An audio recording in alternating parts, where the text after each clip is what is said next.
Ia ser absurdo você parar pra pensar Lei, hoje. era lei. Lei, futebol feminino, mulher é proibida de jogar futebol. Isso até 1979, então você tá me falando. E, olha que absurdo isso. Eu acho que eu aprendi a entender o tempo de uma forma mais tranquila e saber esperar a coisa certa, porque eu vivi na roça, porque na roça você aprende, né, o tempo de plantar, de preparar a terra. Verdade. Eu sempre fui aquela pessoa que abriu uma porta na entrada, sabe? Eu nunca precisei construir minha porta. Eu acho que eu sempre fui aquela pessoa que sempre agarrou todas as oportunidades. E graças a Deus eu sempre tive boas oportunidades na vida profissional que me levaram ao Jornal Nacional, por exemplo. O Grupo ADGM nasceu com o propósito de oferecer soluções financeiras para empresas e grupos econômicos, garantindo apoio estratégico, jurídico e até crédito para enfrentar crises ou impulsionar o seu crescimento. Acesse o site pelo QR Code e conheça mais.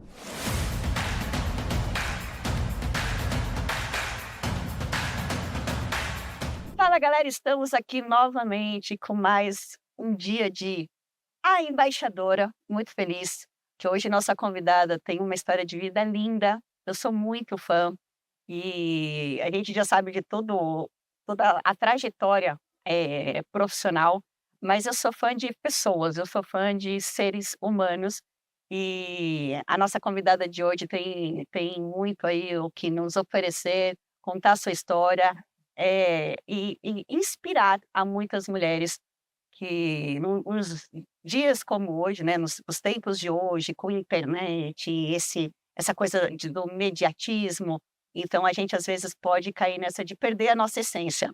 E essa deusa que está aqui ao nosso lado vai nos contar muito disso, então eu tenho muita honra em receber Anne Lotterman Salentana! Muito bem-vinda ao quintal de casa. Eu amei, gente. Olha que espaço maravilhoso. Aqui tem caipirinha, água de coco, uma cervejinha. Muito bem-vinda. Obrigada de ter aceito, porque a gente sabe que a sua vida é entre trabalho, filho, é casa. Eu sou mãe de um só, e assim, é difícil. Imagina você com dois. E toda essa vida agitada, São Paulo, enfim. Então eu sei que se você está aqui hoje é porque você separou um tempinho da sua vida para estar aqui com a gente. Mas Então, é um obrigada. prazer. Aliás, um só maravilhoso, né? Diga de passagem que eu vou. Obrigada. É um príncipe. Ah, meu filho, amo, gente. Eu sou muito fã sua. A gente já foi de filho, né? Mas quando outro ouvia, melhor ainda. Nossa, obrigada, senhor. Acertei. Yes, que é o principal objetivo da mãe, né? É alentar com os filhos. Os filhos estão com quanto? Cara, o Gael tá com 11, vai fazer 12 agora em março. Caraca, 12, né? Você tem 12 e o Gael tem 9. 9 aninhos. Mas essa é a minha grande busca na vida, eu acho, é criar filhos, 2 homens para entregar para o mundo, sim. e que eles sejam, assim, queridos, simpáticos, educados, gentis, Com valores. valores. E eu vejo o Ronald, sempre que eu encontro com ele, eu fico olhando, eu fico babando nele, porque ele é Obrigada. extremamente doce, educado, gentil. Eu falo, nossa, eu Obrigada. falo, né, como o Ronald é incrível. Trabalhador, esforçado, né? Porque ele não precisava fazer nada na vida. Não precisava fazer nada. Ele tá lá ralando, buscando o espaço dele. A gente tem que ensinar os nossos filhos a valer por si próprios, que a gente sabe que, né, a gente uma hora vai partir, é a única certeza que a gente tem nesse mundo. Então, de que forma você vai deixar um filho para cá, né? A gente É sentido pra vida, né? Qual é o sentido da vida? propósito, Propósito, sabe por que fazer a história dele. Cada um tem que fazer a sua história. Deus deu uma vida para cada um para fazermos a nossa a história. própria história. E tem coisa melhor do que construir sua própria Não, história? não Dá um tem. trabalho, né? Nossa, falando em história, conta-me a tua. Eu estava vendo que você é do Sul. Eu sou do Sul, sou do Santa interior Rosa. do Rio Grande do Sul. Eu falo que eu sou de Santa Rosa, mas eu nasci numa cidade do interior do Rio Grande do Sul, menorzinha ainda do que Santa Rosa, que fica do lado de Santa Rosa, chamada Giruá. Então, a cidade tem, sei lá, 7.000 habitantes. Caramba. É muito pequenininha. Aqui em São Paulo esse bairro aqui. Exato. E como é, né? Assim, a infância num lugar desse, praticamente você viver com a família inteira. Você Você faz a sua cidade, a sua família. a sua cidade, a sua família. Eu brinco, falo, minhas vizinhas eram as vacas, as galinhas, os porcos, a lavoura de soja, de trigo, de milho. Eu acho que eu aprendi a entender o tempo de uma forma mais tranquila e saber esperar a coisa certa que vai chegar para mim, porque eu vivi na roça, porque na roça você aprende, né, o tempo de plantar, de preparar a terra, de plantar, Verdade. de colher. Então, assim, e a roça te ensina isso. Você não consegue plantar sem colher. Então, você primeiro tem que colher. E aí Tem tem que esse plantar, período. depois para colher. E tem que ter os períodos para esperar, né? A planta. E vem a chuva, vem o sol. Exatamente. Caramba, olha, nunca tinha pensado nisso. A roça te ensina muito. E tem época do morango, tem época da melancia, tem época do melão, tem época da soja, tem época do trigo, tem época do milho. Você não pode ter tudo ao mesmo tempo. Você tem que esperar o tempo certo das coisas para você ter aquilo. Então, na minha memória, era sempre assim: vou para casa da minha avó no Natal. Eu já sabia que ia ter melão e melancia. Era a época. Era a época.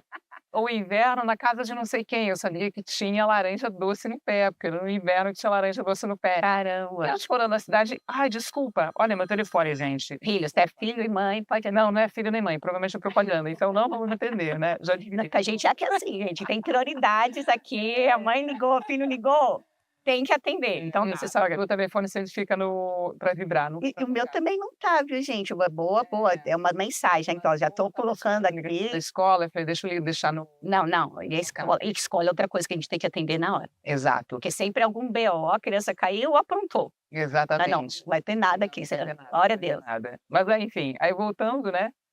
Eu acho que a roça me ensinou isso, a esperar e entender que tudo tem seu tempo e as coisas chegam na hora certa, nunca antes nem depois, é na hora certa. Então, O cara lá em cima não erra. não erra, jamais. Caramba. E aí eu estava vendo, Anny, que você fez algumas coisas assim de modelo, porque às vezes as pessoas também falam isso de mim, mas assim, eu nunca quis ser modelo, tá?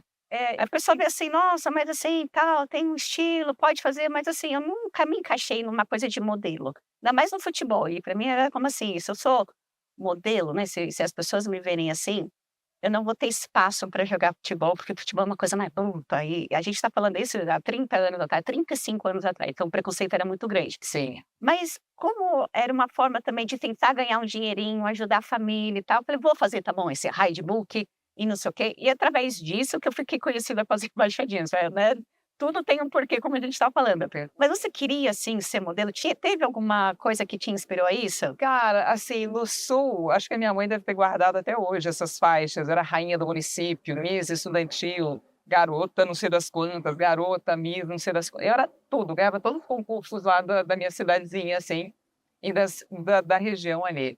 Então, assim, eu participava desses concursos locais, mas teve um momento que eu falei, não, vou me dedicar aqui. Eu tinha feito magistério, vou ser professora, vou dar aula, vou não sei o quê. Ah, você tinha essa... Tinha, é porque para mulher, né, a minha família é cheia de professores, tenho várias mulheres que são professoras, tias, madrinhas, enfim. Então era o meu mundo ali, né, era o meu universo. Eu falei, então também vou fazer magistério e vou dar aula. Cheguei a dar aula até na época para uma turma de terceira série, que era meu estágio e tal, foi uma experiência incrível, que eu aprendi bastante. Só que aí, num momento da vida que eu estava num ônibus, uma pessoa me viu e falou assim: "Você não quer ser modelo?" Eu falei assim: "Não." Obrigada, agradeço. Não. Seu pai me mostrou um monte de fotos de modelos famosos, internacionais. Nossa, que legal. E me deu um cartão dele. Ele estava com a esposa na época. E ele falou, vou te ligar. É um estúdio vivo, né? Tem até helicóptero. Isso, gente.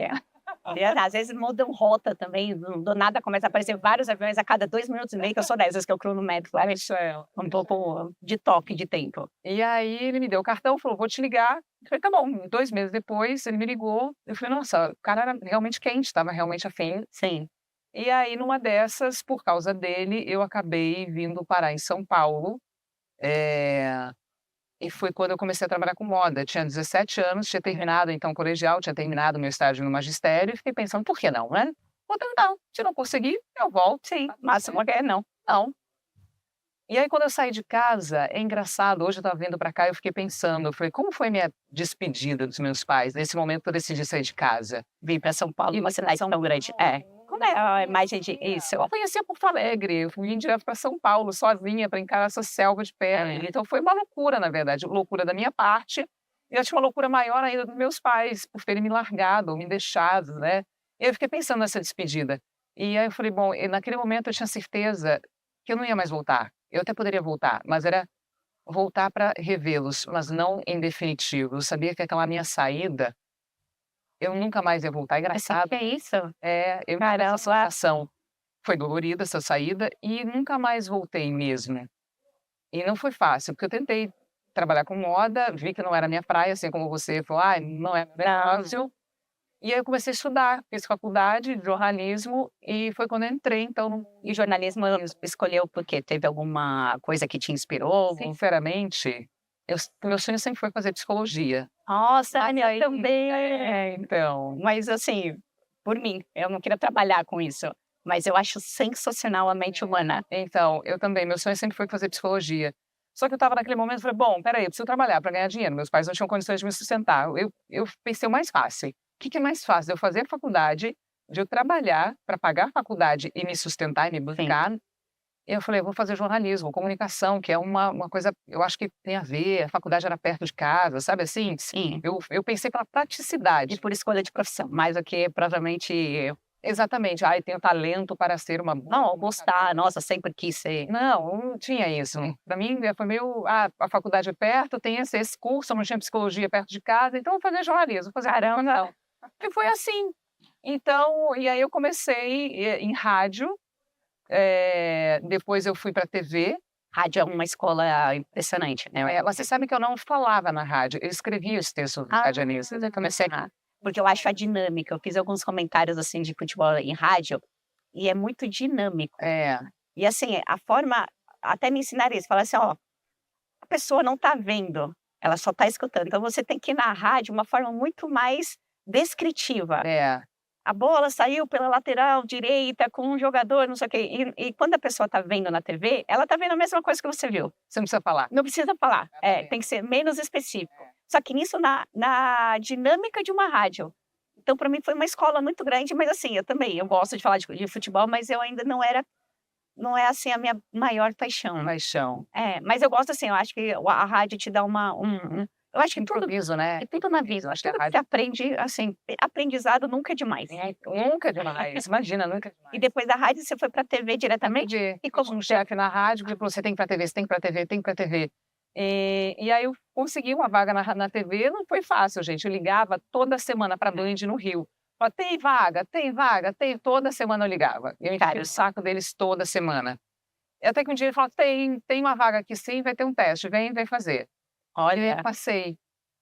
E aí, mas assim, para ouvir radinho de polícia, sabe, né? Porque eu ouvia rádio de polícia para você ver para onde o carro da polícia estava indo, onde estava tendo operação. E aí você passava para a chefia da redação e aí eles mandavam os repórteres e tudo mais. Você já gostava disso ou fazia por ter uma profissão? Ali eu já comecei a gostar.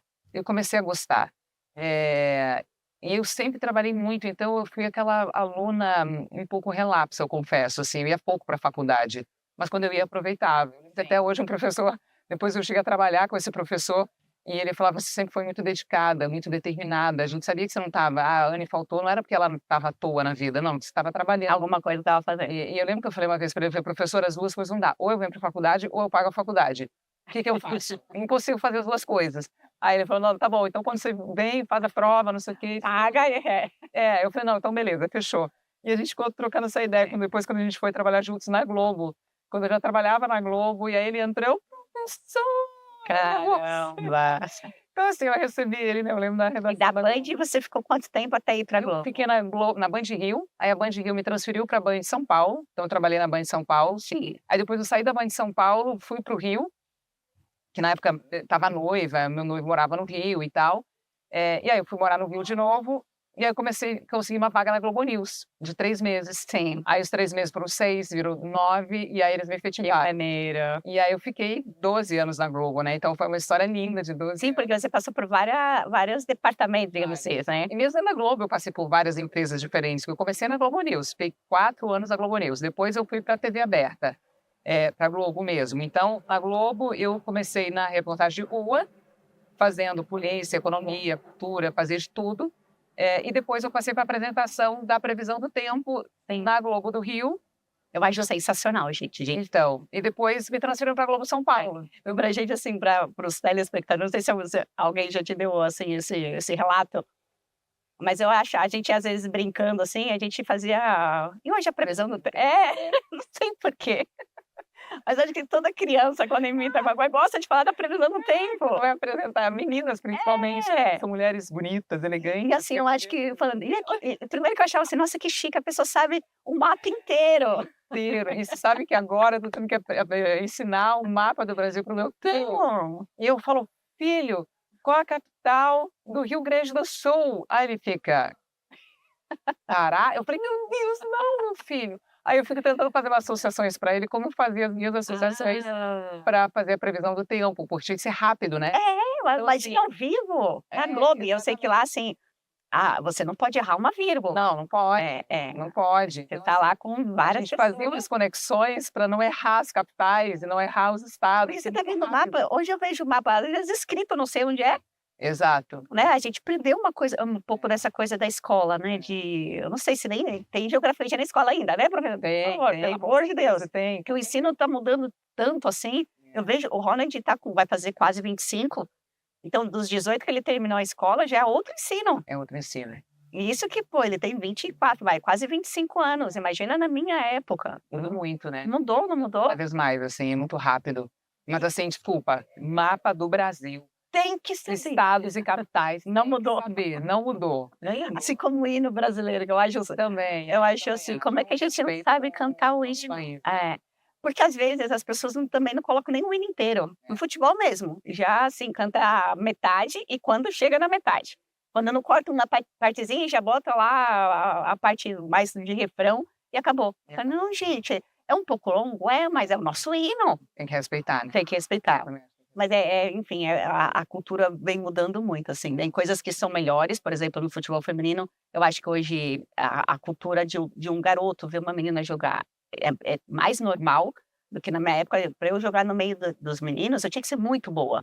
E assim, eu tinha que fazer a diferença. Ainda existe um pouquinho disso, mas hoje uma menina pode estar no meio dos meninos e eles não ligam para isso. Não é uma nossa, você não sabe que tem. Não, é uma menina. Você sabe que eu amava jogar futebol quando era criança. Adolescente, eu jogava futebol, mas jogava assim, campo de grama e jogava pé descalço. Que Imagina, morando isso? na roça, a gente não tinha tênis. Imagina, jogar pé descalço com menino. Isso que eu ia te falar, tinha mais meninas jogando? Não, então eu de menina. E a minha mãe odiava. Ela falava: "Minha filha, você vai jogar futebol?" Eu falei: "Mãe, eu adoro." Eu jogava escondido às vezes dela, né? Às vezes ela me via no campo, assim, lá, a minha filha no campo jogando futebol. Até que um dia, acho que foi praga dela, eu jogando futebol, outra pessoa veio e chutou meu pé. Eu quebrei o dedinho do pé. Ai, aí fui para casa, assim, arrasada, escondida, para não mostrar para minha mãe que estava com dor. E eu lembro que era inverno, eu fiquei o inverno inteiro indo para a escola de chinelo, que não podia botar tênis, sapato, nada. Foi, olha, mais desistiu a minha aposentadoria. Poxa, Quebrado. que a quinta cirurgia já, gente, né? Mas assim, eu tenho meus irmãos e tal. Você tem irmãos? Eu tenho 2 irmãos, eu sou do meio. Os do meio, vamos lá, quem é do meio, todo mundo sofre do meio, sofre bem mais. Sofre? Aí Eu sou a quarta, então assim, eu sou de 6. Pode ser que eu quase do meio, vai. Não, mas sabe Mas eu sou a teoria do primeira meio? menina, então então eu tenho melhor. Não, eu sou do meio, meu primeiro irmão, 1 ano e meio depois eu nasci, para desespero dele, e tem minha irmã que é 5 anos mais nova do que eu. Então eu acho que o do meio, Vai ele cair. tem que Aê, que isso, o hein? meio, o que que ele tem que fazer? Ele tem que usar as roupas do irmão, Sim, ele tem que economizar para sua irmã usar também, sabe assim? exatamente Então, assim, isso. cuidado que sua irmã ainda vai ter que usar. Mas é bom ser irmã do meio, porque eu acho que a gente aprende a se virar, porque você tá meio solto ali no meio, sabe? Então, assim, você não tem as regalias do primeiro e também não tem as regalias da raspa, do tacho, né? Então você aprende a se virar. Eu acho que eu dei sorte, na verdade, ser irmã do meio, porque eu aprendi realmente a me virar mais. Só um segundinho, pode vir aqui, por favor, só colocar um pouquinho mais? Oh, que isso, hein, Anne? Botar um A Anne é um pouco de tudo, gente. A Anne que ela é apresentadora, já foi quase modelo, é mãe em tempo integral e agora também trabalha... tudo é filho O do Almir, meio. Esse tudo é filho do meio, sabe? Que, tipo, tem que resolver. É filho do meio, tem que resolver. e eu acho, eu quando vi com meus irmãos, então eu queria ser eles. Meus irmãos foram assim, eu perdi meu pai, eu era muito nova, eu tinha 2 anos e meio. Então meus irmãos foram a minha figura masculina, né? Eu sempre me inspirei neles. E o que eles faziam, eu queria fazer. Só que eu era menor. Então a gente acaba aprendendo as coisas mais rápido, Sim, porque você já tem um norte, sim. que é maravilhoso isso. E por ser menina, eu falava, como assim? Não posso? Mas é menino. Não, tem. Por que que é menino? Eu nunca entendi essa coisa de menino e menina ser diferente. Então eu falava assim, caraca, eu preciso mostrar que mesmo Eu sendo menina, Eu sou capaz. consigo fazer. É. E aí a gente carrega isso aqui, E né. cresce, né? Também. Na vida a gente bate no peito e fala: "Eu consigo, eu posso, eu não preciso Já levantou.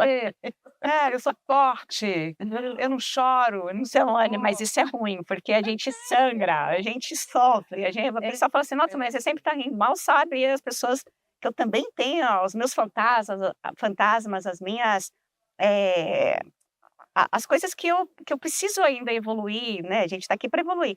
Mas assim, tem várias coisas que eu e pai, sabe, eu e meu Deus, falo: "Senhor". Mas o próprio preconceito seu de falar: "Não, não quero que me vejam como essa menina que é modelo, frágilzinha, porque eu sou forte", né, você não queria mostrar fragilidade. Eu não tinha nada a ver. Futebol já tinha que ser forte. Oni, você pratica algum esporte na areia? Na areia não. Tá Quando gostando? eu morava no Rio, eu até é uma delícia, viu. Bom. Imagina, eu morei 15 anos no Rio, gente, e pra mim, o melhor pós-treino era quando você acabava a corrida, tirava o tênis e andava na areia, dava um mergulho no mar. Você corre, gosta de Eu correr? gosto da corrida. A corrida dizem que é um momento muito seu. E pra mim foi um momento muito, hã, eu comecei a correr em 2018, então já tem alguns anos aí que eu corro. E foi num Parece. momento na verdade eu tinha tido um câncer de pele, e eu falei: "Cara, eu não posso ficar doente. Eu não posso ficar doente pelos meus filhos, eles precisam de mim. O que que eu posso fazer para me cuidar, para eu não ficar doente, eu vou fazer". Eu sempre tive uma alimentação super saudável, sempre cuidei de refrigerante, essas coisas, álcool, então assim, nunca fumei, nunca tive nenhum vício, assim, que Sim. prejudicasse a minha saúde.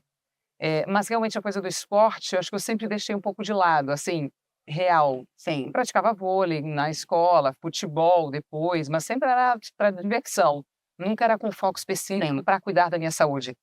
E aí depois que eu tive o câncer de pele, que eu fui pesquisar e falava lá que praticar exercícios físicos diminuía em 40% a chance de você ter um câncer, eu falei assim: "Que?". Caramba. Eu falei: preciso não só por mim, mas pelos meus filhos". Sim. E aí eu comecei a correr e fazer musculação. E a corrida me trouxe um bem-estar, depois que eu aprendi a gostar de correr, É. nossa, é tipo, é difícil, passar uma semana sem correr. Mesmo que eu tenha uma semana corrida, eu preciso correr pelo menos uma vez na semana para tipo, sentir aquela sensação gostosa do final da corrida. O esporte te traz isso, né, a gente fala que sobre a importância do esporte na saúde mental. O físico vem como consequência, Sim. mas eu sou dessa opinião que a nossa mente é o que domina o seu corpo. A gente acha que cada vez mais já estão falando por aí, né, e já tem estudos que comprovam que muitas doenças, e quase 99%, têm fundo emocional. Sim. E a gente, né, você falou de 2018, a gente sabe que você passou por um período, assim, a gente estava contando, né, sobre a história de vida, eu acho que isso é o que mais me impressiona, sobre você, né, ter perdido, o pai dos teus filhos da forma tão bruta, porque a gente sabe que dessa vida a gente, né, vai embora, Vai embora. mas não dessa forma, É. né, a gente nunca espera. Quando a pessoa está doente, você ainda fica assim, mas assim, foi uma coisa muito Foi. forte. É. E eu, como mãe, eu falei: "Caramba, a gente, né, seres humanos, a gente vai tentar se organizar", mas quando você tem um filho, 2 filhos pequenos, até arrepia, gente, de verdade aqui, ó. Você fala assim: "Caraca, e agora? Eu não posso ficar doente, eu não posso cair, eu não posso sofrer, É. eu preciso fazer tudo por eles". Sim. Mas acho que foi exatamente isso, assim, porque o Flávio faleceu em 2017, ele um câncer bem, bem foi rápido, foram 7 meses entre descobrir, tentar tratar, fazer cirurgias e tudo mais, e ele partir, então assim, você imaginava que poderia acontecer isso? Todo mundo sabe, né, e por mais que você sabia que tinha uma chance grande de ele não conseguir se recuperar, você acredita que vai se recuperar, Claro. né, então assim, "Ai, não deu tempo de se despedir", não existe tempo de despedida, por mais que tenha demorado 7 meses, que foi rápido, ou que alguém que sai de manhã e não volta para casa no final do dia, também não dá tempo de você se despedir. Então, independente de como a coisa funciona, você está sempre focado na saúde, está sempre focado na vida, você está sempre focado no que você projetou e sonhou para sua vida, né, exato. Então, acho que quando ele partiu, quando ele resolveu que já acabou a missão dele aqui nesse plano, sim, foi desesperador. Então, Porque eu fiquei com o Gael, que tinha 4 anos, e o Léo, que tinha só 2 anos. Hoje eu olho as fotos deles, tipo, meses depois da perda do pai, e eu fico olhando, caramba, como que eu consegui? cara, E aí, até hoje eu não entendo como que eu consegui. Eu vou te falar, Milene, eu não sei como que eu consegui. E uma coisa que me ajudou muito é viver um dia de cada vez. Tem um livro chamado Plano B que me ajudou muito. Eu já falei isso, está no meu canal no Dane-se, desse livro Plano B. plano B. Plano B. Anotem aí, galera. Que é uma dica de ouro, assim. Quando você está passando por um processo de luto, de uma perda profunda, de um trauma profundo, você fala, como que eu saio desse lugar? Sim. Como que eu posso imaginar a minha vida inteira sem essa pessoa? Todos os natais, todos os aniversários dos meus filhos. Projeto de vida. Exato, um projeto de vida que destrói, né? E aí, nesse livro, tem uma parte que fala que a mãe e a filha, que estavam, então, em processo de luto, foram esquiar e lá no topo da montanha, a filha fala, mãe, eu não consigo descer essa pista aqui, é muito alta, é muito grande, eu não consigo. E a mãe fala, calma, você não precisa chegar lá embaixo, só faz uma curva, e depois faz outra curva, e depois faz outra curva, depois você faz outra curva, e vai vivendo uma curva de cada vez, e vai fazendo uma curva de cada No vez. seu tempo. E ela faz essa alusão com a vida, com o processo de luto. Você não precisa pensar numa vida inteira sem aquela pessoa, em tudo que vocês não vão viver, ou tudo que seus filhos não vão ter com aquela pessoa. Mas faz um dia de cada vez. O que eu posso fazer hoje para tornar o dia possível, sabe? Sim. E isso me ajudou muito. Então, assim, quando eu olho para trás, eu falo, como que eu consegui? Eu acho que eu fui fazendo uma curvinha de cada vez. Eu fiz um dia de cada vez, e aí já se foram 7 anos, e aí é um processo que você vai um dia de cada vez, uma curva de cada vez, para você chegar firme, forte, e olhando para trás e falando, eu consegui, eu estou conseguindo. Então, eu acho que para quem está passando por um processo de luto, uma perda, um trauma muito grande, um dia de cada vez, uma curva de cada vez, porque daqui a 1 ano, daqui a 2 anos, daqui a 10 anos, você vai olhar para trás e vai sentir um orgulho absurdo de viver e vai falar: "Nossa, eu consegui". Como que eu consegui? Não sei, mas eu consegui. Você tem um apego a alguma espiritualidade, alguma religião que você Eu fui criada na igreja católica, e eu falo que fé é hábito. Então, assim, a minha mãe me ensinou a ter hábito com a fé, porque ela me obrigava a ir todo domingo na igreja, todo domingo. Virou rotina.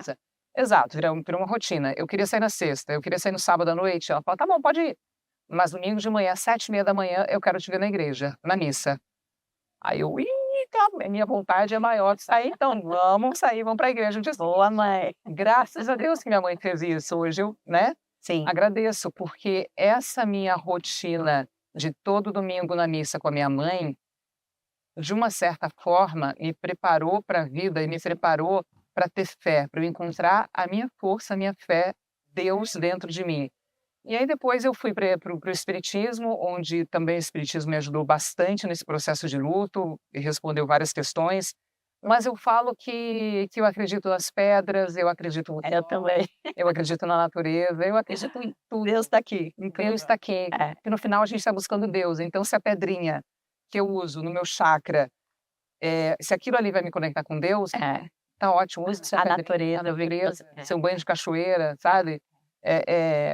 Na verdade, tem um criador, a gente que acabou colocando ele em caixinhas aí, né? mas eu acho isso também, o espiritismo, também eu tenho um irmão que faleceu, e foi um momento, eu sempre fui também, minha avó foi criada, minha avó sempre foi espírita, eu fui criada, né, com isso, mas eu acho que mais do que uma religião, é uma doutrina, e te explica assim, e te dá respostas para muitas questões que a gente tem de existência. Como assim, alguém partiu tão precocemente, é uma pessoa tão boa e tal, a gente tem uma missão, e eu acho que isso acabou que no meu entendimento te dá um conforto maior, Sim. né, uma explicação que te dá esse conforto.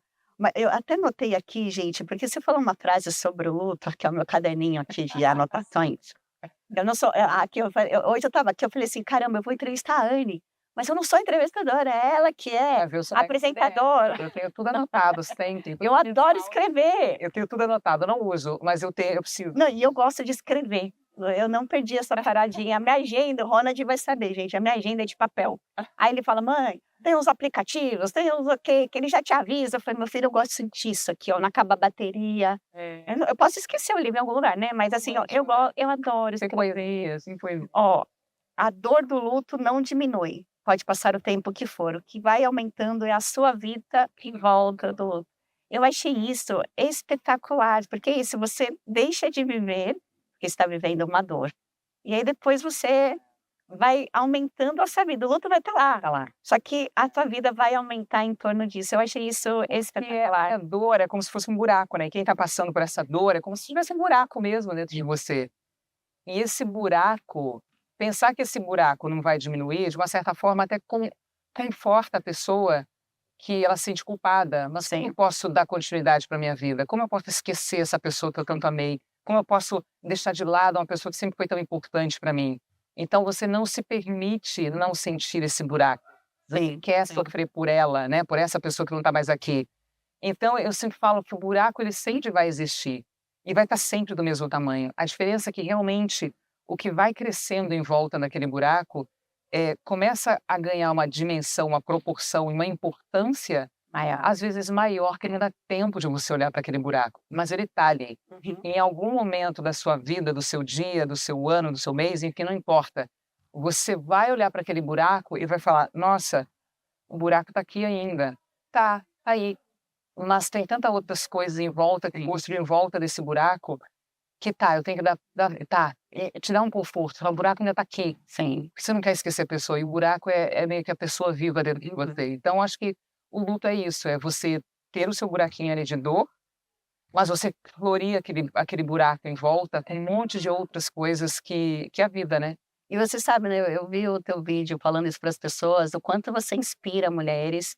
E assim, não só como história de vida, que eu acho que quando a gente vive, você tem muito mais propriedade de comentar sobre isso, porque você sentiu, né? Cada ser humano é único, obviamente.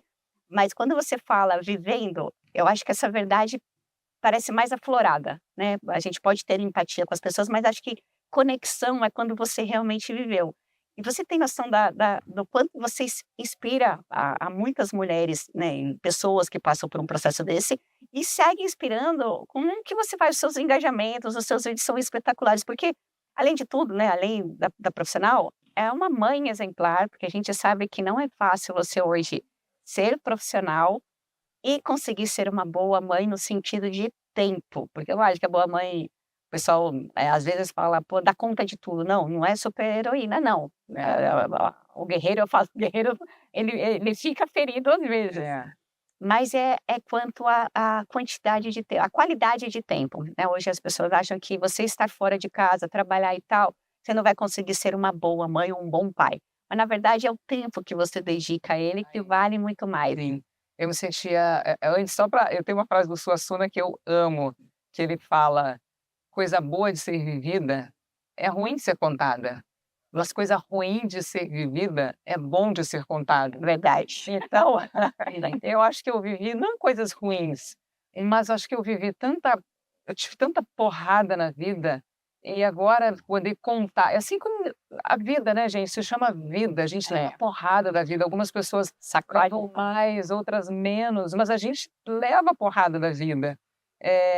E aí, se você poder ser um exemplo ou de força, né, que para mim sempre foi isso, é que mãe que eu quero ser com os meus filhos, né? Que como é que eu quero que meus filhos daqui a 20 anos falem de mim? Ah, porque a minha mãe, ela nunca mais se recuperou depois que meu pai faleceu, ela ficou triste, depressiva, não conseguiu dar a volta por cima.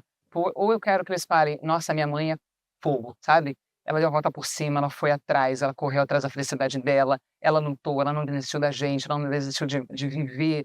Eu quero ser essa mãe. Então, bora.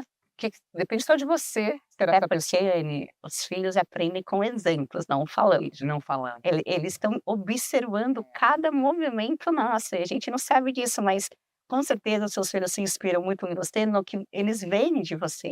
Não é só ou falar, ou, enfim, o que as pessoas acham. É convivendo contigo, saber que você acorda leva para o colégio, e vai para o seu trabalho, e está presente na natação, no futebol, não sei o quê. Ou seja, é a sua presença e o exemplo visto, vivido. É. E você sabe que eu me senti um pouco culpada, porque quando eu estava, né, aquela coisa do trabalho, de você ter hora para entrar e você ter hora para sair, nem sempre eu conseguia estar presente em algumas situações da vida deles. Então, agora que eu estou nesse meu novo momento profissional, né, que eu posso fazer o meu horário, é um luxo você ter né? tempo para os filhos. É tão gostoso você poder levar eles para a escola, pegar eles na escola, entrar no carro, eu falar: "E aí, como é que foi o dia?", ter aquela troca, aquele bate-papo, sabe. Eh, então assim, eu estou bem feliz, na verdade, com esse meu novo momento e querendo que ele realmente se firme, que tudo dê certo, pra eu poder ter esse tempo gostoso. Você acha que esse é um dos melhores momentos da tua do teu não da tua vida, porque eu falo assim, a gente Do dia, assim, sem sonhos a gente não vive, né, eu falo que é, se você não tiver sonhos e vontade de conquistar coisas, seja pessoais, materiais, eu não julgo gente, cada um vive da forma que acha que tem que viver ou que faz feliz. Mas agora mesmo, assim, você se encontra numa plenitude de estar fazendo o que ama, porque eu falo que a profissão nossa, quando a gente faz o que ama, você não trabalha. é, E quando a gente faz com propósito, as coisas vão fluindo. Às vezes, um perrenguinho ou outro, que faz parte da vida, mas você se sente plena naquele momento, fala: "Caramba, eu estou fazendo algo que eu vim para fazer". Você se sente que está cumprindo um propósito, que às vezes você nem sabe o que é, é. mas você a leveza no que você faz te dá essa sensação. Eu acho que, tem muita gente fala de propósito hoje em dia. Qual é o seu propósito? Não, e não tem um, não sei se você pensa nisso, Eu acho, na verdade, assim, não é uma besteira, uma bobagem, porque às vezes não dá para você ter um propósito, você tem conta para pagar no final do mês, né, gente? Mas qual é o meu propósito? Pagar minhas contas no final do mês. É um propósito. É um propósito. Ah, eu não gosto do meu trabalho. Paga tuas contas? Então vai trabalhar. Vai gostar. Com vontade, vai ter que gostar, porque paga tuas contas e te deixa ali bem, no final de cabeça no final do mês. Mas assim, eu sempre fui aquela pessoa que abriu uma porta na entrada, sabe? Eu nunca precisei construir minha porta. Eu acho que eu sempre fui aquela pessoa que sempre agarrou todas as oportunidades. E graças a Deus eu sempre tive boas oportunidades na vida profissional, eh, que me levaram ao Jornal Nacional, por exemplo, Sim. né. Mas assim, as portas não se abriram à toa, eu sempre me dediquei muito, eu sempre ralei muito. Então agora, nesse momento, depois que acabou também o projeto do Faustão, e que eu me vi numa segunda-feira de manhã sem nada, eu falei: "Eita, e agora?". E que eu tive a oportunidade de olhar para aquele buraco de novo aqui, que eu estava preenchendo com um monte de coisa, Sim. para não olhar também para aquele buraco, eu falei: "Caramba, e agora?". E que eu tive que levantar o tapete e tirar tudo que eu tinha colocado embaixo daquele tapete, foi um processo difícil, não foi fácil, porque foram, acho que esses últimos 2 anos, foram os 2 anos mais difíceis e mais incríveis da minha vida. Mais difíceis porque eu tive que tirar tudo debaixo do tapete, e mais incríveis porque eu consegui encarar, consegui olhar e organizar e colocar tudo no seu devido lugar. E isso, em algum momento da vida, a gente precisa fazer isso, senão você não consegue continuar. Vai ter um momento que você explode, vai ter um momento que você entra num burnout, você entra em depressão.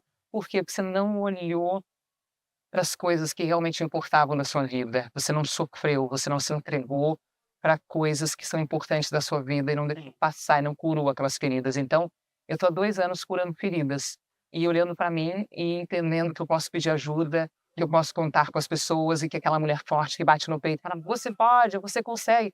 Eu sei que eu consigo, eu sei que eu posso, mas eu não quero fazer sozinha. Eu não quero conseguir sozinha. Eu quero ter pessoas em volta de mim, ter pessoas com quem eu posso contar, sabe. Então, sim, acho que eu estou no melhor momento da minha vida, Caramba. porque eu estou fazendo um negócio que é para me curar, curar as minhas feridas, porque eu converso no Dane-se com mulheres. Sim. E que mulher que não tem dor? E que mulher que não tem ferida? E que mulher que não sente medo? E que mulher que não se questiona aos 40 anos: "Poxa vida, estou bem profissionalmente, mas pessoalmente não estou bem. Poxa, gostaria de ter filho, mas acho que eu já perdi o time de ter filho". Ou "Não, não quero ter filho e tudo bem, mas a sociedade não exige que eu tenha filho". Então eu acho que eu vou ajudando essas mulheres, dando voz para essas mulheres, para elas se curarem, e eu ouvindo elas, eu me curo. Sim. Então, assim, acho que eu estou no momento melhor momento da minha vida, porque eu estou onde eu quero estar, com quem eu quero estar e no horário que eu quero estar. E hoje isso Cara, é bênção, você bem, ter horários que você consegue administrar. e poder ter esse tempo de qualidade com os meus filhos. Então, assim, eu sou privilegiada. Sim, em vários sentidos, eu sou privilegiada e eu tenho consciência disso. Os teus filhos gostam de futebol? Amam, amam. Time? Os dois são flamenguistas, né? O Gael e o Léo são flamenguistas. Mas você, pelo período que você passou no Rio, porque normalmente O pai era flamenguista, então tem dindos flamenguistas, tem que é tricolor, mas eu consigo levar os meus filhos para o tricolor, para o Fluminense, mas eles são flamenguistas. E aí, morando em São Paulo já há 5 anos, eu falei, e aí, o time de São Paulo qual vai ser? Não, mamãe, time de futebol é um só. O pessoal Mas e no Rio Grande do Sul não rola, não? Tá bom, mamãe, primeiro o Flamengo, segundo, quem sabe, o Grêmio. Mas só. Vai que o Rony já tá nem aí pro futebol. Aí, às vezes, ele fala assim, vai pra que time? Ele fala assim, por causa da minha mãe, assim, tipo, vai o Corinthians, mas era o Cruzeiro quando o pai dele era presidente, mas ele falou assim, ele não liga pra futebol. Incrível, né? Não é? O negócio dele é a música mesmo. Seus filhos já tem alguma coisa que eles gostam, assim, que dá algum indício de... No que ser quando eu crescer? Eles não, eu pergunto de vez em quando isso pra eles. Eu sei que é muito novo, né? Então, velhinhos, mas... 12, vai fazer 12. Às vezes tem alguma coisa, sei lá, esporte que gosta, ou enfim. Hoje em dia essa criançada tá tão evoluída, gente. Assim, o Gael teve uma falou, vou ser jogador de futebol. Eu, tá. Né? Toda criança, eu falei, tá bom, todo menino em um momento sonha ser jogador de futebol. Ele vai passar. Acho que agora já tá passando essa fase, assim, de sonhar ser jogador de futebol. Mas não, eles não têm. E ao mesmo tempo, eu até estava mostrando ontem para o Gael, falei, olha aqui, Gael, as profissões do futuro. Que você fala, nossa, aí você começa a ler, você fala, gente, o que são as profissões, né? Que tudo com inteligência artificial. Exatamente. Então, assim, ó, você está se preparando para um futuro que eu não sei como vai ser e provavelmente nem você sabe. Então, você se prepara para algo que você não sabe como vai ser, né? Mas tem que estar preparado. Por quê? Não sei. Se prepara para a guerra, mas não sei o que vai ser. Você sabe que eu não sou muito assim fã de inteligência artificial. Eu sei que é um mundo, eu tenho um pouco de medo. Não sei. Você é familiarizada com essa evolução da humanidade? Eu tento, mas eu também acho difícil. Eu me sinto um pouco velha, assim, sinceramente. Caramba. Eu também me sinto um pouco velha, assim. Mas agora com o canal no YouTube, você tem que entender, né, das métricas e tudo mais. Aliás, gente, para esse vídeo aqui bombar, só vai valer se você deixar um like e um comentário. Muito bem. Deixa seu like, já deixa seu comentário, que é isso que vai fazer o vídeo. Coloca o sininho lá, porque toda semana a galera vai falar assim, não esquece, hein, notificar que você, na próxima dia da semana, vai ter o programa. Porque realmente faz muita diferença. Mas você sabe que tá tendo um curso, vai ter um curso por aí, que eu falei, e assim, me mandaram um curso, gente, só gente jovem. Até tava conversando com meu namorado, eu falei assim, por que a gente não faz? Aí ele falou assim, mas é que, assim, é mais para jovem. E por quê? Eu sou aquela questionadora. E eu sou o quê? E a minha criança interior não conta? E eu sou o quê, né? Como assim você tá me chamando de alguma coisa acima de inadequada? Mas eu falei assim, tudo bem que essas pessoas estão fazendo o curso para ter uma profissão, mas no meu caso eu só queria entender. Porque de repente, por que às vezes a gente tem medo de uma situação, galera, que a gente desconhece? Né? O desconhecido te causa medo, então, receio, enfim. Então, quando você conhece, eu acho que fica mais fácil de você entender certas situações. Eu falei, eu quero fazer esse curso sim, não importa que eu vou ser a tia... Eu lembrei daquele filme lá dos estagiários, você já assistiu esse filme? Eu assisti agora, voltando de viagem. Maravilhoso, eu vou ser isso. Maravilhoso aquele filme, é muito bom. Ele vai pro Google, vai várias coisas assim, só que ele é muito mais velho. É isso, cara. E salva, né? E é o cara com a experiência. Que junta essas duas coisas, a experiência com a jovialidade, enfim, essa coisa de aprender mais rápido. Ele é o cara que está disponível para ouvir. Estamos mais disponibilidade para ouvir, para olhar no olho, para se tocar, para abraçar. Eu acho que essa é a vantagem competitiva hoje em dia. Não é você saber de inteligência artificial. Isso a gente aprende, é técnico, né? Sim. Agora, você lidar com pessoas é dom. Você nasce com esse dom de saber lidar com as pessoas e você aprende desde pequenininho a saber se socializar, a saber se portar nos lugares, a saber conversar. Sim. Senão, depois de adulto, você não aprende. E eu acho que hoje em dia os grandes líderes são esses que sabem conversar, que sabem olhar no olho, que sabem tocar, que sabem entender a ferida do outro. Eu acho que esse é o grande valor hoje em dia da pessoa, né, do ser humano. Olha, falando nisso, como foi a pandemia, gente? Teve alguma diferença na tua vida? Eu tinha acabado de me mudar para São Paulo. Eu cheguei em São Paulo em janeiro. em março fechou tudo. Meu Deus. Filhos em escola nova, eles não sabiam o nome da professora. Aí começaram aquelas aulas online. Eu lembro que eu cheguei para o Léo, meu pequenininho, e eu falei, Léo, vai brincar, meu.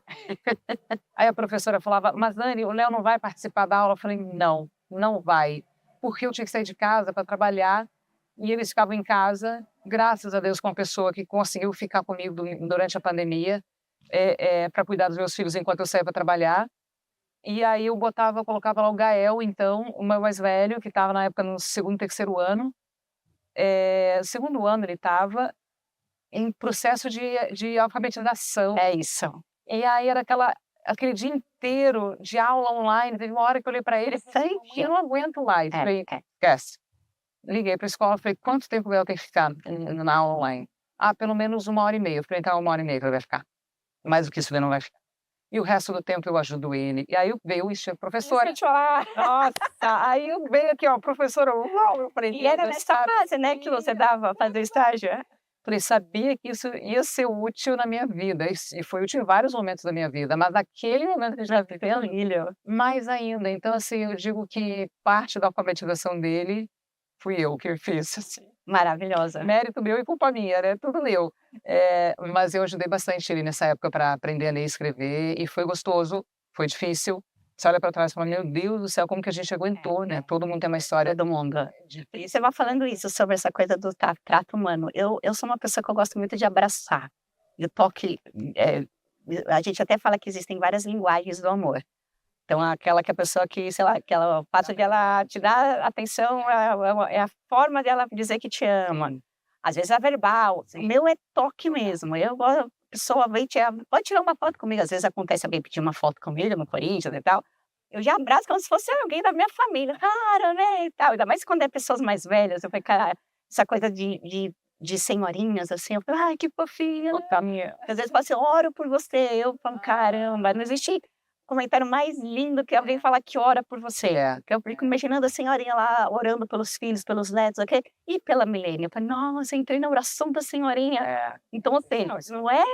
Aí um abraço. E durante a pandemia, a gente não podia chegar perto. Era uma certa distância quando você via alguém que você amava. E não era nem chegar assim próximo, era distante. Isso me deixou arrasada. Assim, eu tive essa parte psicóloga, eu falei, eu preciso ver se eu tenho esse dom de ser psicóloga, porque eu vou conversar comigo mesma. Foi a época que eu mais treinei na vida, eu fiquei sarada, porque eu fazia todas as aulas online que eu achava disponível. Virei dona de casa total, eu limpava o vidro, tira a cortina, coisas de limpeza. Só que chega um momento que já estava tudo limpo, não sujava. E aí eu comecei a ser muito assim de esporte. O esporte, e quando eu pude de novo abraçar minha mãe, meu filho e tal, que isso, parecia que eu dei muito mais valor a isso. Então, essa coisa do toque humano, eu acho que foi o que mais me pegou durante esse... Você teve Covid? Eu tive Covid já 2 anos depois, assim, no final, só que eu tive. Então foi tranquila. Foi super. Já tinha vacina, já tinha tudo, eu estava chegando a vacina e tal. Mas foi já bem no finalzinho, assim, né?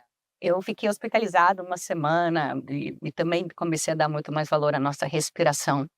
Porque é tão natural, a gente não vive se não respirar. Então, isso não presta atenção nisso, é natural nossa. E aí eu não conseguia respirar profundamente.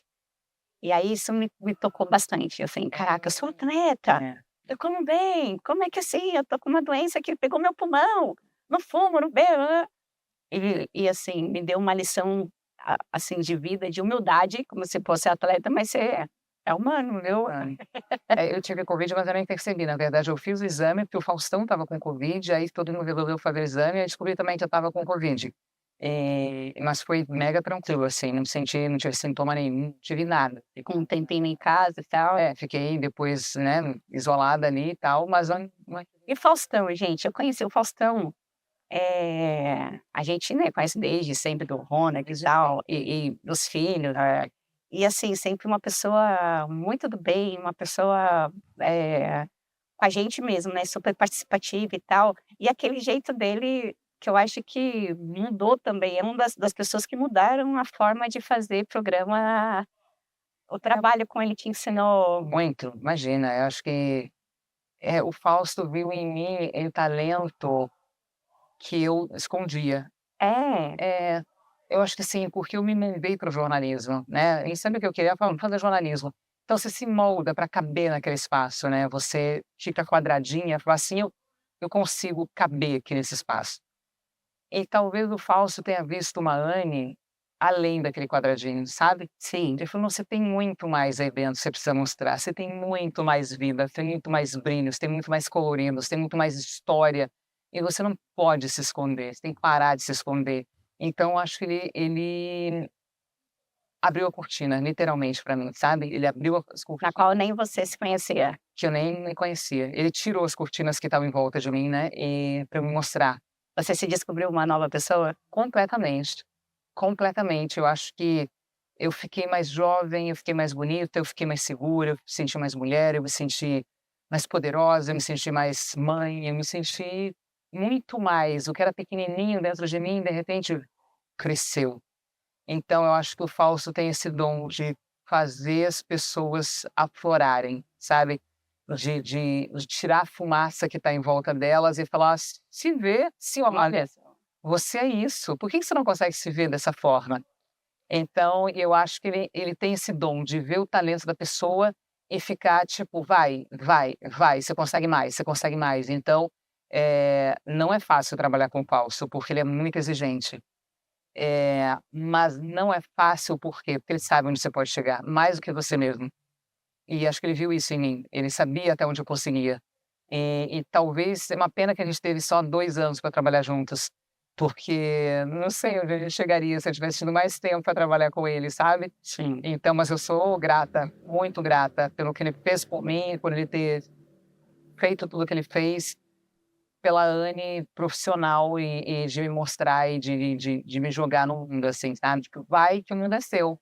E agora você já está se encontrando, você já se sente nessa segurança, nesse lugar que ele quando ele te tirou essa cortina, agora você já se sente à vontade e já tem essa confiança dessa Anne que ele te Eu acho que ele me colocou num lugar tão alto assim, né, falou assim: "Olha, esse aqui é o seu lugar, mas daqui em diante você tem que conquistar o seu espaço, porque você tem capacidade". Então acho que é isso, ele me deu uma oportunidade de me mostrar, né, para as pessoas me conhecerem também, e daqui para frente vai que o mundo é seu. Então assim, eu sei que daqui para frente eu preciso construir e vencer meus medos, não vou dizer que não tenho medo, todo mundo tem, tipo, faz parte do processo. tem.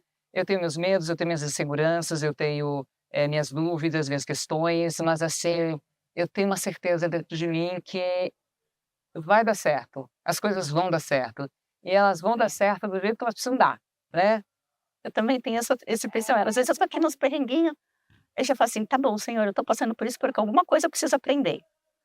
É que às vezes eu não estou entendendo, se o senhor puder ser mais claro. Mais claro, você pode ser um pouquinho mais claro. E aí eu fui só aí eu sabe o que eu imagino Deus falando comigo? É, Fala assim: "Minha filha, faz o seu dever de casa, não vai para a escola sem fazer o dever de casa". o meu O já dever pronto, sabe, porque quando a professora te pergunta, então quando o universo, quando a oportunidade de trabalho, de vida te pergunta: "E aí, você fez o dever de casa?". "Fiz, está aqui". é. Então assim, eu acho que a gente está sempre tendo que fazer o dever de casa, e eu estou sempre fazendo o dever de casa. Eu penso que Deus tá assim: "Ai, de novo, Milene fala". Eu tô o tempo inteiro. Falei: "Ai, caraca, eu sei que sou eu de ô Deus, desculpa aí, sou eu de novo". Ocupado aí, mas assim, só uma dúvida, pode ser um pouquinho mais claro? Eu estou com uma dúvida em relação a isso, tipo: "Poxa, você de novo, Aí ele tá afastado daquele problemão que ele tem do mundo. "Espera aí, mas que é? Que você tá precisando?". Isso aqui. Tá, é assim. Aí parece que cai no teu colo uma situação ou uma start mesmo, alguma coisa. "Ah, entendi, Senhor, muito obrigada e agradeço por tudo isso que eu tô passando, porque eu precisava passar por esse processo". Ele é doido, né, porque é a parte psicológica. Eu falo: "Eu sou geminiana", eu falo: "Somos 2, né". O pessoal fala que gêmeos são 2 pessoas. E eu ainda sou cara". eu falo assim: "Não, gente, é que a gente não é fechado para uma opinião. Se você me convencer de que existe uma outra forma de ver a vida, eu vou É aceitar". melhor do que a que eu estou achando? Não. Só que aí eu sou gêmeos de ascendente em gêmeos, então no meu caso eu sou 4. Ah, tá.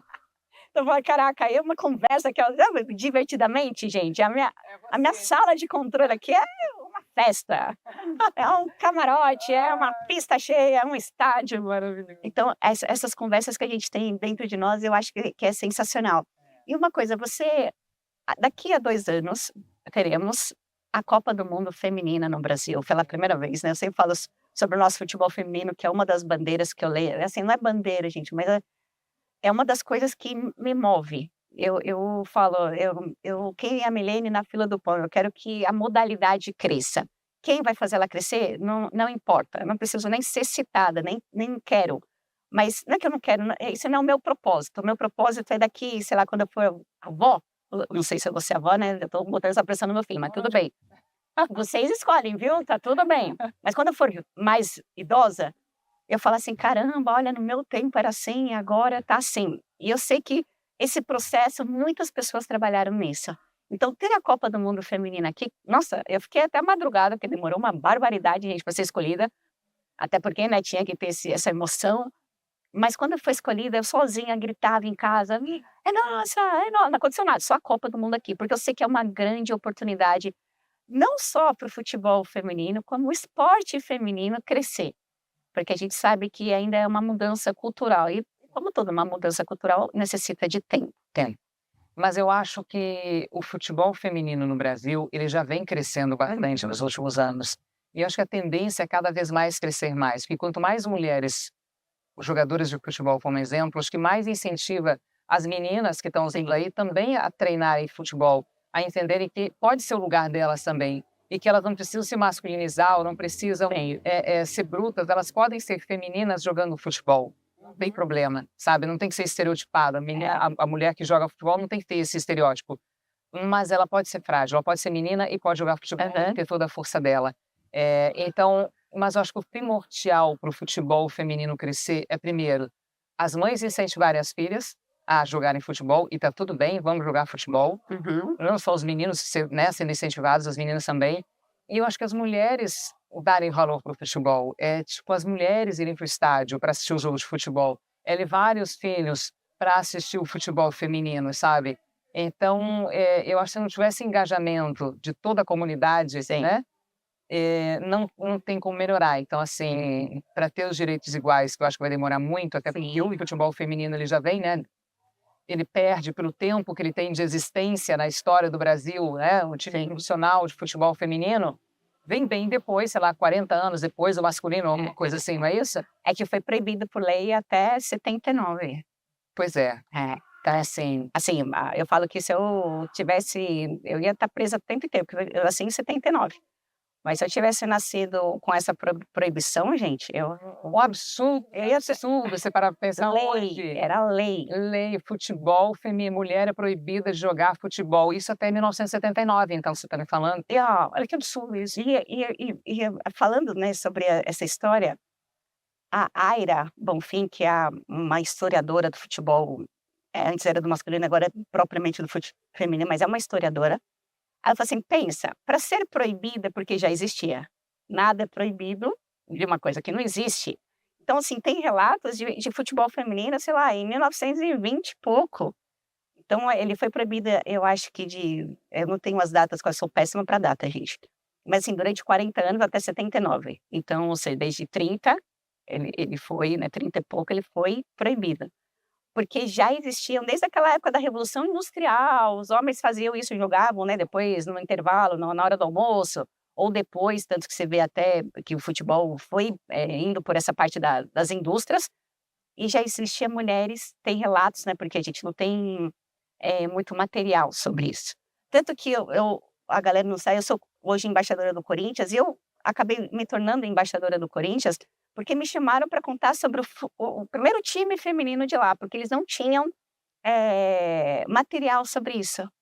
Então, assim, bom, vamos chamar as pessoas que viveram para contar essa história. E aí acabaram que falaram, tudo que você viveu não pode estar só no museu, que eles estavam fazendo, né, um memorial.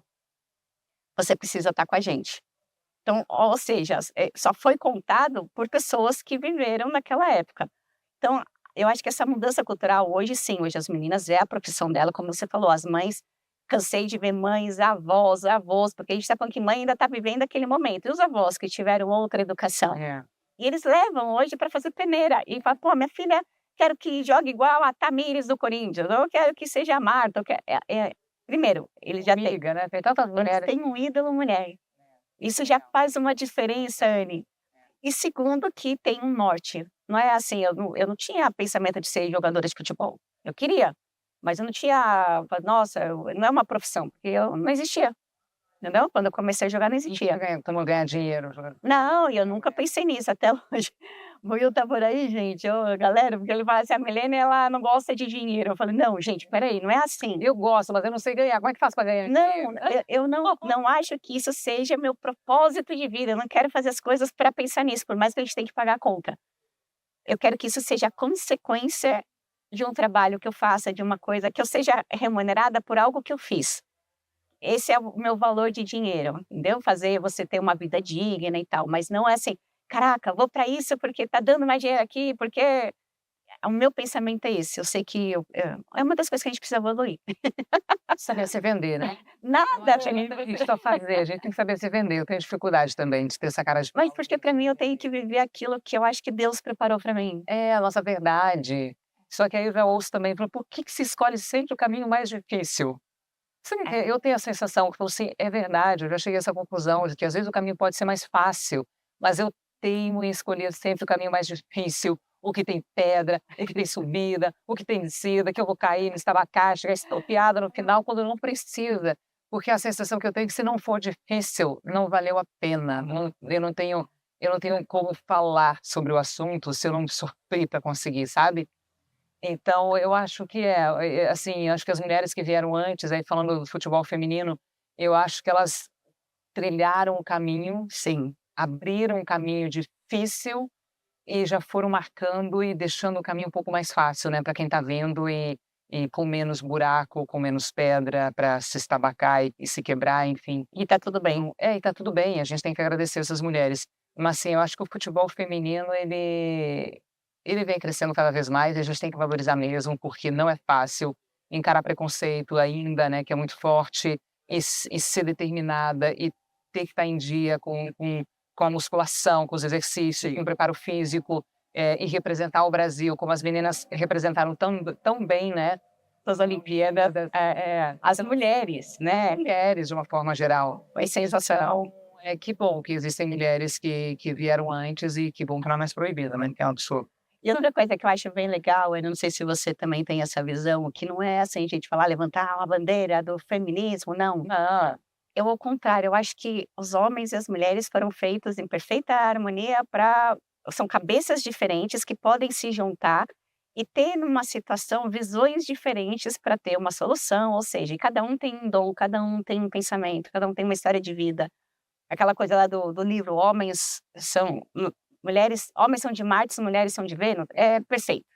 é. Porque numa mesma situação, o homem está pensando em X, Y, Z e a mulher está no AB. E se complementam, né. É isso. E se encaixam, e se complementam. Eu sei que a gente precisa lutar por direitos, né, por que que uma mulher e um homem que fazem a mesma coisa, na mesma profissão, têm os mesmo as mesmas funções, e dá para a empresa o mesmo dinheiro, né, consegue, cumprir com as suas obrigações, por que que um homem ganha mais que uma mulher? É, Não existe não existe um porquê. Por exemplo, no futebol feminino, as pessoas falam: "Por que que ainda o futebol feminino não é como o masculino?" Porque o masculino também não é como era hoje. Pega o Pelé não ganhou nem metade do dinheiro que os jogadores atuais ganham, exato. porque o futebol feminino o masculino evoluiu. Mais patrocinadores, mais dinheiro entrando, porque se pagam bastante é porque os clubes geram muito dinheiro. Ninguém paga nada, à toa. E o feminino ainda não chegou nisso. Só que estamos trabalhando para acontecer isso. Então a gente não pode fazer essa comparação, mas é diferente, sei lá, de um gerente de banco, Sim. que tem as mesmas funções, que traz o mesmo dinheiro para o banco, que, enfim, cumpre as mesmas coisas, não existe um porquê de o homem ganhar mais do que a mulher. Investimentos, hein. Existe isso no No jornalismo, você diz? Eu acho que existe em qualquer profissão. Talvez o jornalismo não seja tão escancarado assim, né, e na verdade antigamente tinha um padrão, né, tipo repórter 1, repórter 2, repórter 3, e conforme o tempo ia passando você ia aumentando o seu salário, então você sabia quando sim, você chegava Aí se via repórter 2 ganhava mais que o repórter 1, era claro isso, então você sabia Funções e salário. exatamente, então você galgava para chegar a ser repórter 2 ou apresentador 1, apresentador 2, enfim, tinha muito determinado isso. Mas acho que hoje em dia isso também mudou, né, tá tudo muito escancarado, né, tá tudo misturado, assim, então acho que vai mudando mesmo. Falando num mundo digital desse, assim, mais escancarado, você é uma mãe que restringe telefone, rede social? Cara, eu tento, Milene, vou te falar, assim, eu tento sempre puxar eles, vamos jogar futebol, vamos fazer um jogo, vamos jogar alguma coisa, vamos, mas assim, eu confesso que todo dia eles assistem um pouco de iPad. Não sou aquela mãe que chega ao final de semana, só pode no final de semana. Aí a criança fica de sexta à noite até domingo à noite na tela. Não, não sou essa pessoa. Então, assim, eu dou um pouquinho de dopamina todo dia, sabe? Dou doses homeopáticas de iPad todos os dias para ter essa coisa do: "Ai, tá, assisti iPad, pronto, então, assim, 20 minutos, vamos dormir", sabe. Então e aí tem dias que eles nem pegam no iPad, Que não proibido, né? proibido. Porque eu acho que é uma linha muito tênue, porque eu não sou contra essas coisas, assim, às vezes alguns conteúdos, óbvio, mas assim, a internet usada para o bem, ela é muito benéfica. Você pode ver a evolução das crianças hoje, não é como a nossa, não foi como a do meu filho. E olha que o Ronald chegou numa fase que estava começando essa rede social, não a rede social, mas a internet em si. A gente pensar em 25 anos atrás, não era isso. Não é nada, imagina. Então, ou seja, eu não tive essa preocupação, mas eu tenho sobrinhos. E aí é uma das grandes questões, quando deixar, quando não deixar. Mas incentivar para o esporte é muito, é um meio, viu, mães e tias, enfim, é um meio que você consegue tirar a criança disso naturalmente. Naturalmente. E um exemplo foi ontem, o Gael falou assim: "Mamãe, você joga futebol comigo?" Ai, aquela preguiça que você fala: "Ai". Você lembrou do dedinho, não, né? Não, eu fui jogando, eu joguei pé descalço com ele ontem na grama, É, no superou. gramado. Aí bate aquela preguiça e as mães vão, né, você passa o dia inteiro, às vezes fazendo um monte de coisa, chega no final do dia, você tá cansado, só quer sentar e ficar na frente da televisão assistindo nada. "Mamãe, você joga futebol comigo?" Eu: "Ah, jogo, claro, meu filho, vamos". "Não, mamãe, se não quiser não tem problema". Eu falei: "Não, eu quero, filho, vamos jogar". Te manda pro gol, normalmente? Não, não manda pro gol, ele fica jogando eu e o Léo pequenininho contra ele, mas ele dá um baile na gente. Driblinho. É, driblinho. E aí mas é isso, acho que é você tornar a sua presença como mãe ou como pai, ou a sua casa mais atrativa do que o iPad, a televisão. Eu sei que é difícil, sim, né, competir com essas telas, mas é possível, eu acho. E quando eles entendem que é muito mais divertido estar ali com a mãe e com o pai brincando e se divertindo, Sim. cara, eles pedem: "Mamãe, vamos jogar futebol, mamãe, vamos ler um livro". O Léo adora, mamãe, Ai, pode ler, às vezes é tá muito mesmo. tarde, eu tenho que falar e me sinto mega culpada. Eu falo: "Não, filho, ler livro hoje não. Tá muito tarde, tá na hora de dormir". Aí eu falo: "Nossa senhora, meu filho tá pedindo Um livro! e eu não vou ler". Eu falei: "Não, tá tarde, filho, amanhã de manhã tem que acordar cedo, então vamos dormir, amanhã a gente lê".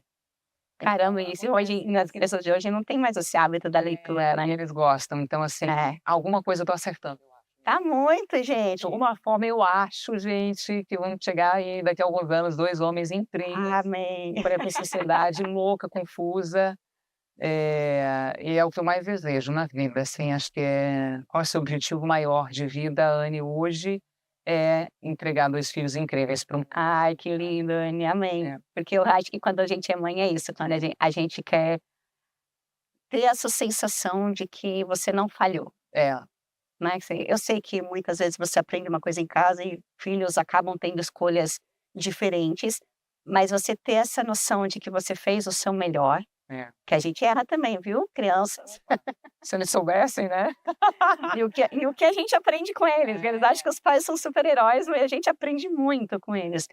Mas é essa sensação de você fazer o seu melhor, eu acho que até uma das coisas que a gente quer trazer no programa, né, é de falar, de deixar a mulher num ambiente que ela não se culpe, que ela não se cobre da forma, porque acho que a gente até fala isso, que o nosso pior algoz, né, a pessoa que mais se Boicota, né? boicota somos nós mesmos. É. Óbvio que a sociedade também em algumas situações, mas nós nos cobramos, às vezes, muito mais cruelmente do que os outros.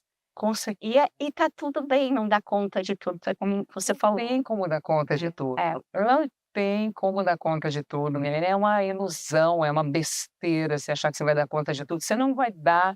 E aí a gente vive com a culpa, ou é a culpa porque eu não estou malhando, porque eu não estou com o corpo sarado, ou é a culpa porque eu não estou dando atenção para as minhas amigas, ou é a culpa porque eu não estou dando atenção para o meu namorado, para o meu marido, ou é a culpa porque eu não estou trabalhando como eu gostaria, no lugar que eu gostaria, ganhando o que eu gostaria, ou é a culpa porque eu não estou dando atenção para os meus filhos. E adivinha, vai ter que conviver com a culpa e a gente vai ter que normalizar essa culpa, porque, real, não tem como. Não tem como. Tem alguma dica para a galera que estiver nessa nuvem de culpabilidade? Tenho um belo dane-se. Porque eu acho que é isso. E meu canal, meu dane-se, vem justamente desse lugar de quando eu entendi que eu falei assim: dane-se, eu sei que eu não vou dar conta de tudo. Então dane-se, eu não consigo, dane-se, dane-se. E aí, isso para mim foi tão libertador. E aí, dessa forma, eu consigo me curar e curar outras mulheres e ouvi-las e entender que elas também têm os dane-se delas. Sim. E que elas precisaram lançar dane-se ao longo da vida, em diferentes momentos, para continuarem a caminhada delas firmes e fortes e deixando para trás, se permitindo deixar para trás coisas que às vezes a gente tem medo de deixar para trás, mas que são tão essenciais. Às vezes você precisa deixar pessoas, deixar amizades, deixar situações, deixar pessoas tóxicas, chefes tóxicos que não fazem mais parte da sua vida ou que não condizem mais com o momento que você está vivendo. E tudo bem você deixar pessoas para trás e se abrir para um universo novo que está vindo ali na frente, sabe? Então, eu acho que é isso. Não tenha medo. Dane-se pessoas que você vai ter que tirar. Dane-se essas pessoas. Mas se permite se abrir do novo, sabe? E viver coisas novas. Que eu acho que isso é a vida. É viver. Viver o que a vida tem para te oferecer. Sem medo. Ai, mas se alguém ficar chateado, se alguém se distanciar. Precisava, amor. Você não está mais com você ali na sua caminhada porque não quer. Porque, né, quando a gente quer, a gente está junto. E às vezes tem amigos que você não fala há 10 anos quando encontra aquela festa. E às vezes amigos que você via todo dia e de repente se distancia, você fala, não faço mais parte da minha vida e tá tudo bem. Caramba, olha aí, tô falando que ia ser sensacional, hein, gente, essa entrevista, porque de verdade eu sou muito fã da tua trajetória e isso, dessa história de vida e de tudo que construí, que vem construindo e da forma de levar a vida. E me chama muito a atenção nos dias de hoje, pessoas que conseguem ainda manter a sua essência e a sua autenticidade. Porque é isso, eu falo, né, a gente hoje tem tantas informações, tantas coisas ao redor, tantas coisas acontecendo e assim, eu posso ir, às vezes eu sou a doida, eu queria conhecer a muralha da China, lá é um dos lugares que eu quero. Aí eu vou lá no Google e boto e começo a andar pela muralha da China, vendo os cantinhos Google Earth, que chama, aí tô lá, olha que loucura, a gente pode chegar até a China, lugares desconhecidos através de um clique. A gente dentro da sua sala, né? De dentro da minha sala. O que você fez hoje? Fui para a China, fui conhecer as muralhas. As muralhas, viu? A cada bloquinho de. Então, é muita informação e você pode ter acesso a coisas que a gente antigamente não tinha. Então, você continuar com a tua essência é cada vez mais difícil. E eu acho que você nos traz isso. Quando a gente conversa contigo, quando vê que você é essa pessoa aqui, essa pessoa que para quem está vendo ali na tela, gente, não muda nada. É aqui, com a tela ou sem tela, você é esse ser humano. Então, eu sou muito fã de verdade e agradeço de coração, assim. Eu sei que a gente precisa acabar, né, gente? A gente fica aqui o dia inteiro falando, ainda mais aqui, ó, pé na areia e tal, a gente já ia pedir aqui uma aguinha, um suquinho e tal. Mas agradeço de coração, viu? Porque é uma lição de vida para todas nós. E o seu programa é sensacional, gente. Então, eu já falei pra galera, ó, vai lá. Dane-se. A Milene vai estar lá. Vou estar lá, já vou. A Milene vai estar lá, com certeza, contando as histórias dela também, mas é um lugar para a gente se curar, sabe? Curar nossas feridas e conversar com mulheres numa mesa de boteco. Você está aqui na areia, e eu na mesa de boteco, porque eu acho que também é um lugar onde as mulheres se encontram, as amigas se reúnem, e aí falam de tudo, desabafam, vira uma terapia conjunta, né? Que eu acho que é o mais legal. Então, a ideia, a proposta é exatamente essa, sentar numa mesa de bar, conversar, e ter você aí do outro lado assistindo a gente, podendo participar de uma certa forma desse bate-papo e que esse bate-papo faça sentido para quem está assistindo e para quem está participando e que a gente possa juntas nos curarmos das nossas feridas e nos ajudando. Eu acho que, mulherada, a gente precisa perder o medo de ajudar outra mulher.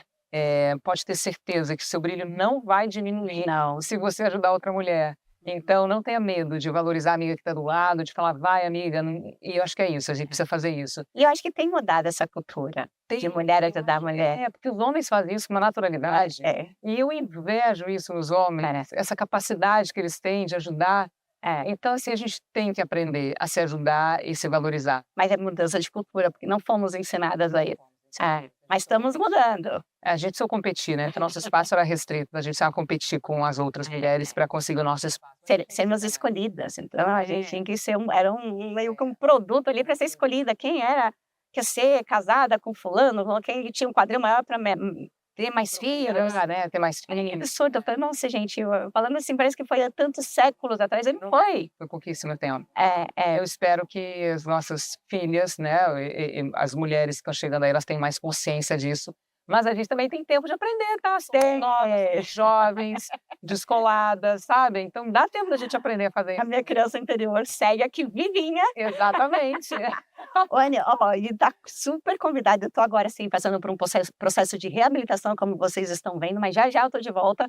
Super convidada. Eu sei que você gosta da corrida. Aliás, eu assim, corrida me dá um pouquinho assim, porque futebol não gosta de correr.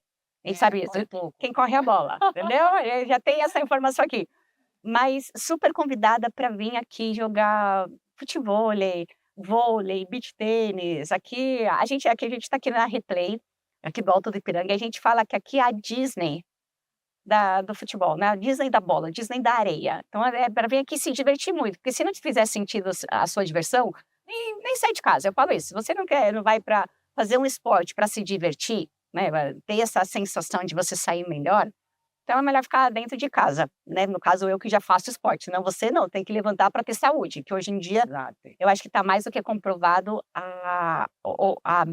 quão benéfico é para a saúde você envelhecer bem, fazer uma atividade física. Então, se você não tem, começa um pouquinho, não se cobre, 5 minutinhos de caminhada, mas só são 5 minutos. São 5 minutos, se você não fazia nada, 5 já é É bastante. bastante. E vai progredindo, é a curvinha, ó, plano B. É uma curvinha Uma curvinha de cada vez, não esqueci 5 já. passos de cada vez, você vai aumentando esse 5 É isso. Mas aqui a gente precisa se divertir, então eu acho que a vida faz sentido quando você é uma pessoa do bem e você leva a vida com leveza. Problemas vão acontecer, mas a gente vai estar aqui, ó, se divertindo. Então, ó, traz os filhões para cá, porque eu tenho certeza que eles vão amar, eu tenho certeza. E vem bater uma bola comigo, por favor. Vou tentar. Imagina jogando com essa mulher, gente. Não, gente.